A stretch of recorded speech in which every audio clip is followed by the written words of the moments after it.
Section 1, Listening Comprehension. In this section of the test, you will demonstrate your ability to understand conversations and talks in English. There are 3 parts to this section, with different directions for each part. Answer all the questions according to what the speakers say or imply. When you take the actual TOEFL test, you will not be allowed to take notes or write in your test book. Try to work on this sample test in the same way. Part A. Directions. In Part A, you will hear 2 people having short conversations. After each conversation, use one of the answer sheets at the back of this book, find the number of the question, and fill in the space that corresponds to the letter of the answer you have chosen. Listen to an example. On the recording, you hear, "Let's go for a walk in the park, Jim." I'd love to, but I'm beat. What does the man say? In your book, you read, A. He is too tired to walk in the park. B. He agrees to go walking in the park with her. C. He is not Jim. His name is Pete. D. He doesn't know what to do. You learn from the conversation that the man is beat, an idiomatic expression meaning very tired. Therefore, the best answer to the question, what does the man say, is A.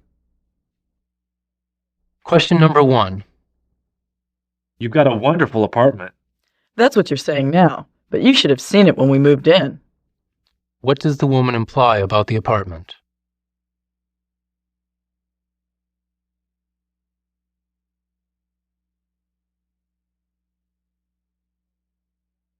Question number 2.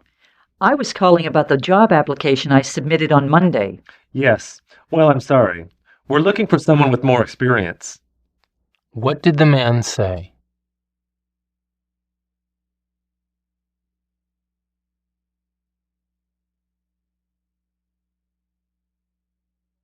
Question number 3. If anyone calls for me, tell them I'm not in. Even if it's your mother? What does the woman imply?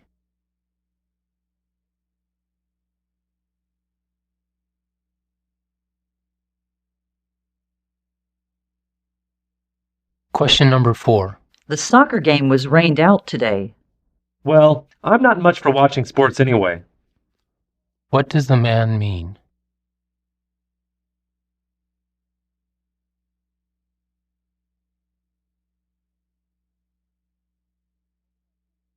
Question number 5.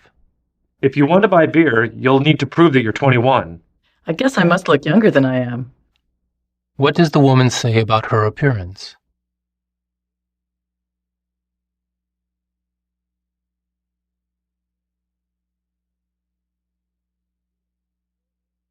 Question number 6. You really can't throw very well. I don't think you can be on the team unless you improve.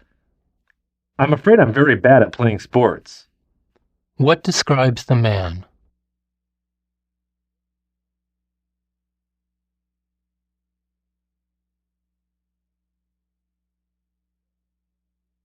Question number 7.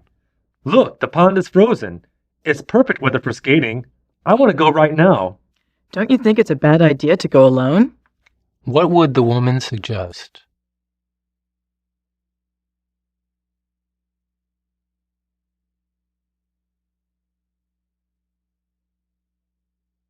Question number 8.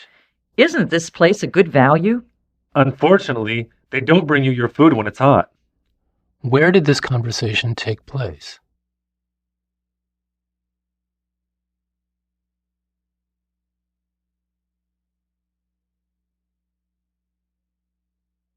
Question number 9.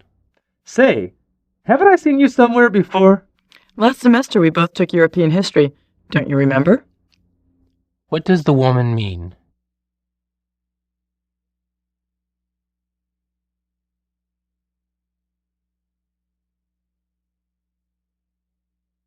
Question number 10. Jeremy loves to play soccer, so I had his brother go to a store in the suburbs and get him this great soccer ball. That's great. Do you think Jeremy will let me borrow it sometime? Whom is the soccer ball for?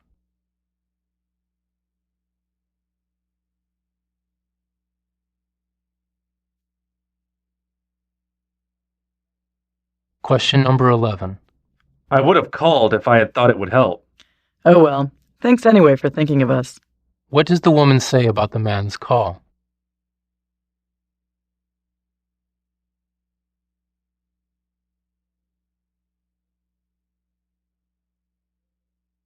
Question number 12. Watch out for that low overpass. I see it. We can clear it, no problem. Where does this conversation probably take place?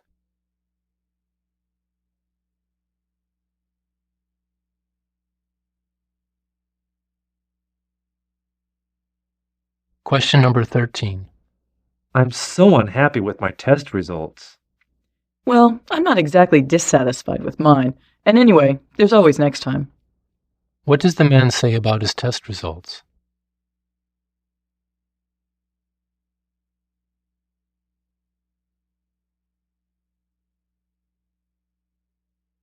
Question number 14.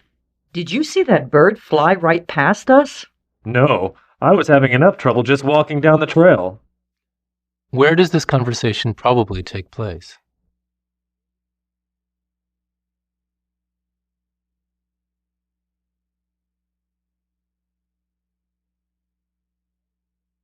Question number 15. How was your trip to the state park? What a great place!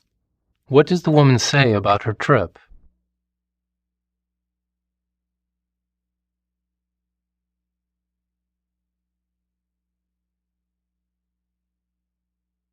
Question number 16. Did you find it expensive to vacation in Europe? Not really. Once you get to know it, you learn how to save money. What does the man mean?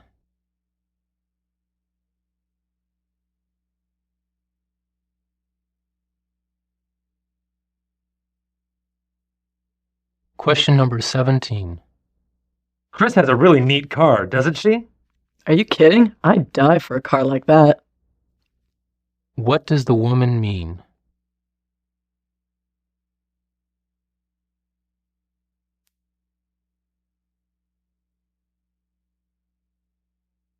Question number 18. I don't like it when Joe puts ketchup on his steak. Why? What does the man want to know?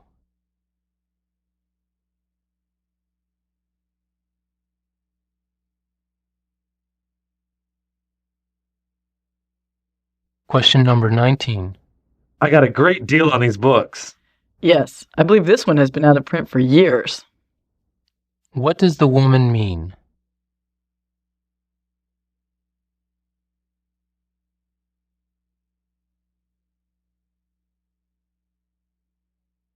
Question number 20. Do you think I could borrow $10 until Thursday? Why not? It's no big deal. What does the man say about the money?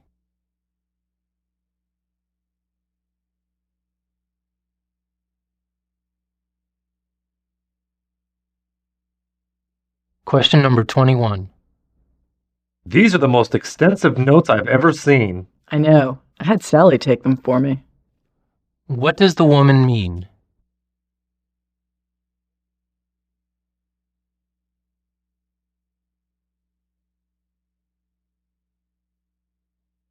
Question number 22. That's the best beef we've ever had in the dining hall. Isn't it, though? What does the man imply?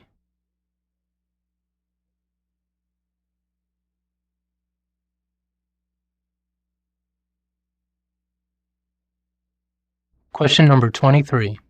That's a great sweater. Did it take you long to make it? I can't knit a thing. I had it made for me. What does the woman say about the sweater?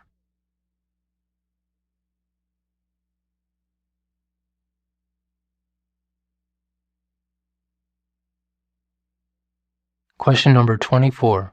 How was your date with Kelly last night? Well, let me say I've had worse. What does the man think about the date?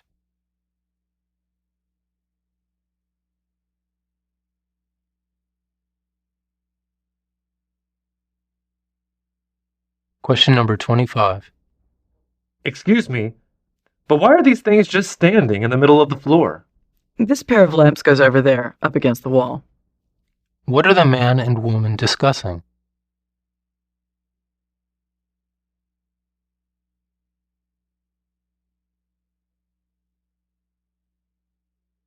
Question number 26. Were you finally able to get into that calculus class? Yeah, much to my regret. What does the man mean?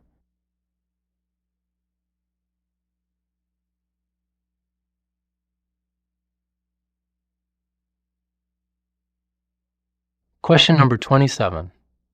I brought over a little something for you to eat. A little something? You brought the whole farm. What does the woman imply?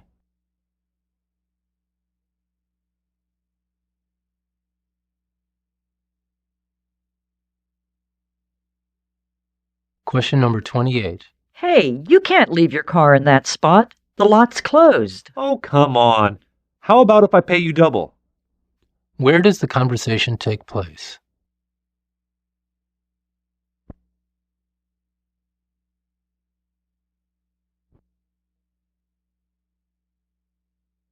Question number 29.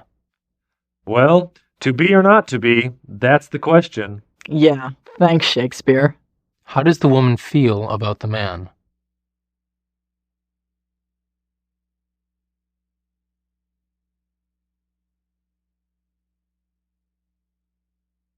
Question number 30. What's the matter with you lately? You look terrible. Oh, nothing much. I'm just a little homesick. What is wrong with the man?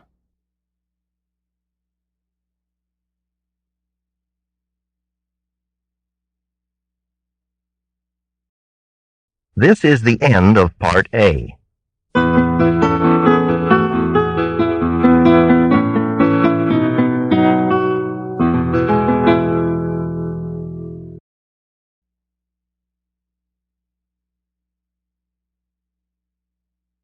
Part B. Directions. On this part of the test, you will hear slightly longer conversations. After each conversation, you will hear several questions.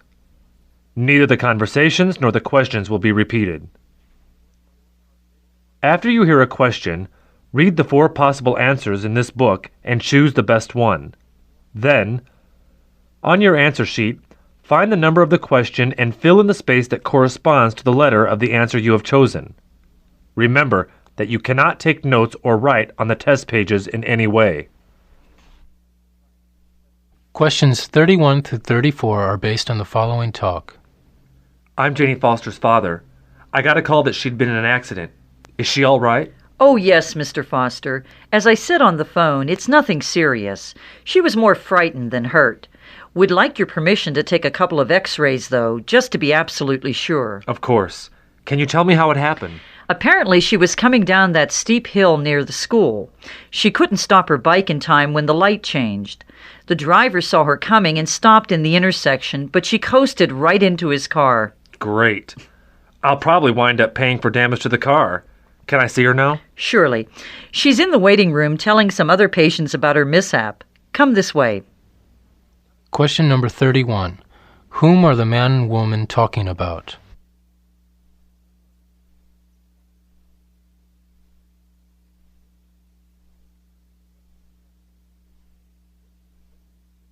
Question number 32. What injuries occurred in the accident?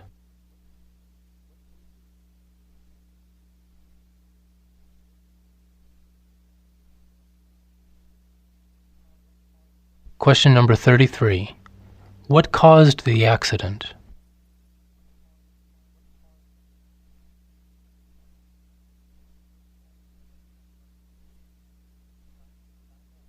Question number 34. Besides the girl's health, what concerns the man?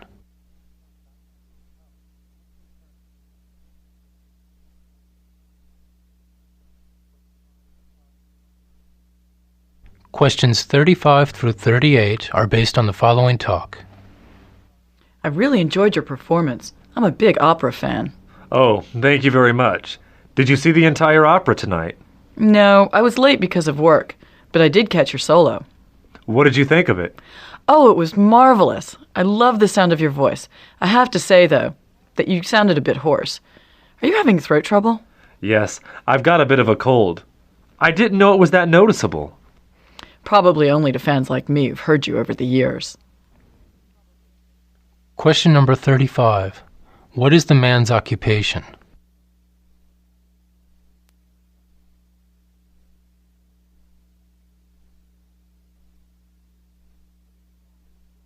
Question number 36. What is wrong with the man?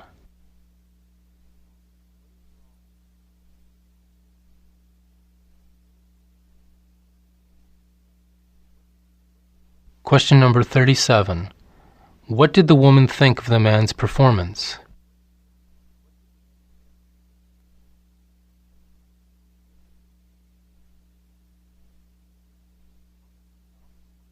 Question number 38. How much of the opera did the woman watch?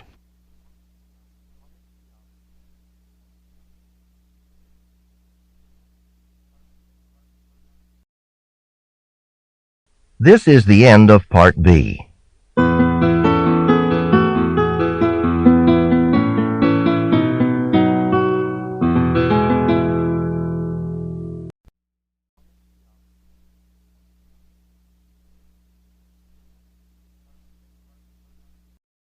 Part C. Directions. On this part of the test, you will hear several talks. After each talk, you will hear some questions. Neither the talks nor the questions will be repeated. After you hear a question, read the 4 possible answers in this book and choose the best one. Then, on your answer sheet, find the number of the question and fill in the space that corresponds to the letter of the answer you have selected. Here is an example. On the recording, you hear, The largest bipedal carnivorous animal which ever existed was Carcharodontosaurus saharicus, a name meaning shark-toothed dinosaur of the Sahara. Measuring 45 feet long, with 5-inch teeth, this species in fact was only discovered just a couple of years ago when an American paleontologist came across a partially exposed skull in the Sahara Desert part of Morocco. Carcharodontosaurus saharicus, or CS as it is affectionately called, is related to the famous Tyrannosaurus rex, but outsizes its cousin by an average of 6 feet in length. Both of these monsters lived during the late Cretaceous period, or about 96 million years ago. In a sense, CS is a missing link in the dinosaur world, because fossil records of this type of bipedal carnivore had been found on every continent but Africa. Now listen to a sample question. What would be a good title for this talk? In your book you read, A. Dinosaurs of the Sahara. B. Tyrannosaurus rex. C. A new species of dinosaur. D. Bipedal carnivorous dinosaurs. The best answer to the question, what would be a good title for this talk, is C.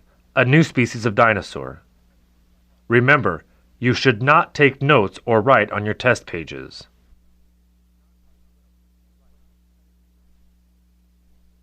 Questions 39 through 42 are based on the following English lecture. Good morning. Let's continue our talk about Harriet Beecher Stowe.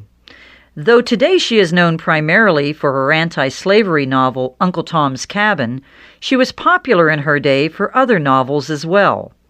In these books, she portrayed the 19th century New England middle class. These novels, a number of religious poems, and articles written for housekeeping magazines form her body of work. It's enough to fill 16 volumes, but only a small part of it is still read today. After teaching in a school managed by her sister, Harriet moved to Cincinnati with her father. There he became head of a seminary. She was greatly influenced by her father's violent opposition to slavery. In 1852, after publishing Uncle Tom's Cabin in an abolitionist newspaper, she became active in the anti-slavery movement. Though Uncle Tom's Cabin was run in an abolitionist newspaper, she claimed it was not abolitionist propaganda.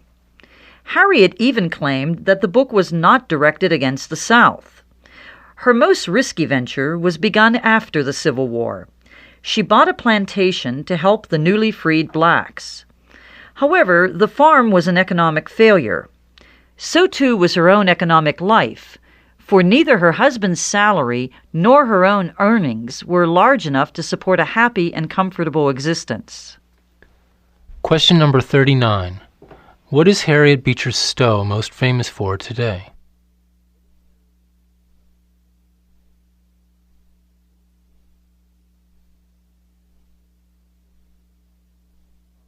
Question number 40.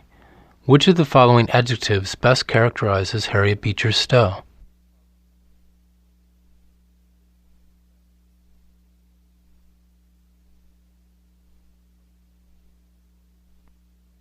Question number 41. When did Harriet Beecher Stowe buy a plantation?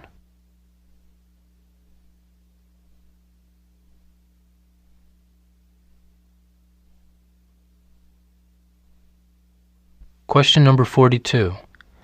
What claim did Harriet Beecher Stowe make about Uncle Tom's Cabin?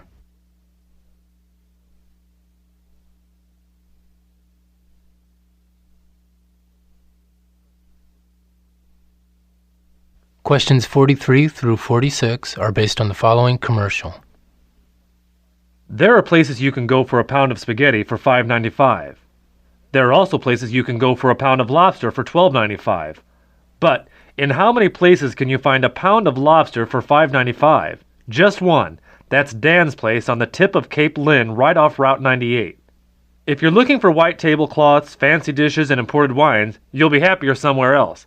But if you're looking for some really good food at really good prices, then Dan's place is the place for you.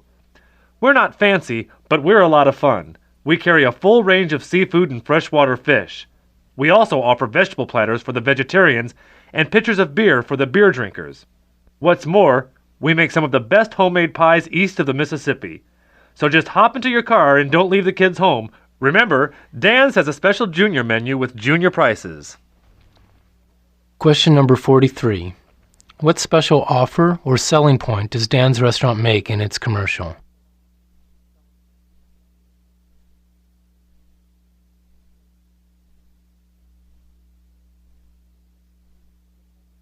Question number 44. What type of food does Dan's specialize in?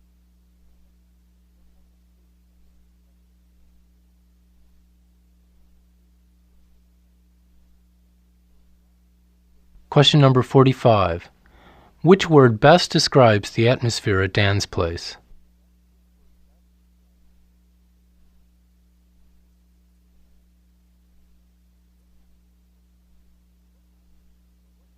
Question number 46. What item is not found on the menu?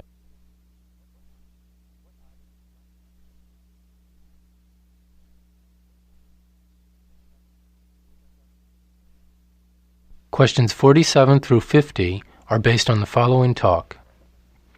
In 1846, Englishman William J. Toms defined folklore as manners, customs, observances, superstitions, ballads, proverbs, etc., of the olden time. But folklore doesn't happen only in the distant past. As we go about our lives, forming and participating in different groups and activities, we create modern-day folklore. The folklore of the United States can be described as a convergence of cultures and an exchange of many folk traditions. In New York City, for instance, cultures interact constantly. At the city's West Indian Day Parade, celebrants dance down the avenues to the beat of reggae and soca. In many neighborhoods, Hasidic Jews walk around wearing the distinctive black hats and clothing of their ancestors and speaking with a New York accent. At the Puerto Rican Day Parade, marchers wave cardboard machetes. The machete, a large metal knife used for chopping sugar cane, symbolizes the independent spirit of farmers on the island of Puerto Rico. Question number 47. What is the main subject of the passage?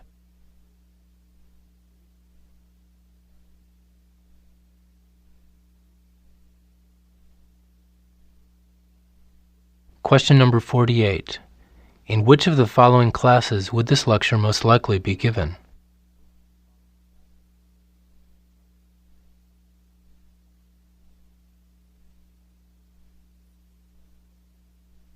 Question number 49. Which location is mentioned as a place where many cultures come together?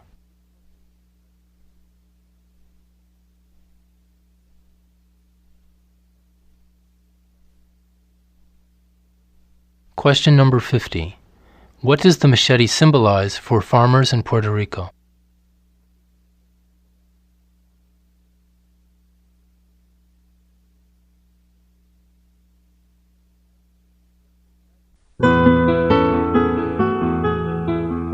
This is the end of Section 1.